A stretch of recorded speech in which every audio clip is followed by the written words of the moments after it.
అదే విధంగా ఈ రోజు బీజేపీతో పొత్తు పెట్టుకుంటున్నామని కొంత దుష్ప్రచారం చేస్తా ఉన్నారు. కొంతమంది 4% రిజర్వేషన్లు తగ్గిస్తామనుకుంటా అంటున్నారు.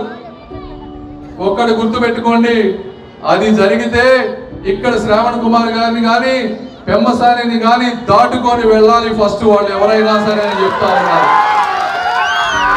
మీ హక్కులకు కానీ మీ స్వేచ్ఛకు కానీ ఎటువంటి అన్యాయం జరిగినా కూడా మొట్టమొదట ప్రతిఘటించేటువంటి వ్యక్తులం మేము.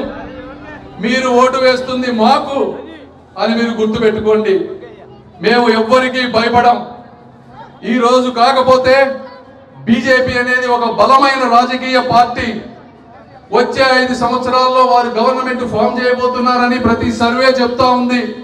అది అత్యధిక మెజారిటీలో వాళ్ళు రాబోతున్నారు. మనకు ఉన్నది 25 ఎంపీలు. మనం ఈరోజు వారిని శాసించే పరిస్థితుల్లో లేం.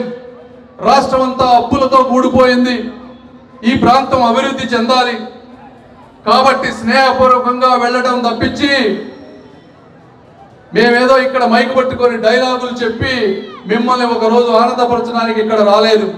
తెలుగుదేశం పార్టీ ఫ్రంట్ డోర్ నుంచి వెళ్తూ నిజాలు చెప్పి మీ ఆమోదం తీసుకోవడానికి మేము వచ్చాము తప్పించి జగన్మోహన్ రెడ్డి లాగా బ్యాక్ డోర్ వెళ్ళి తన కేసుల గురించి మాట్లాడుకొని మైనారిటీలకు అన్యాయం జరిగేటువంటి ఏ ఒక్క బిల్లుని కనీసం ప్రశ్నించడం పోయి కనీసం చర్చ కూడా చేయలేని విధంగా మేము చెయ్యము అని ఈరోజు చెప్తా ఉన్నాను.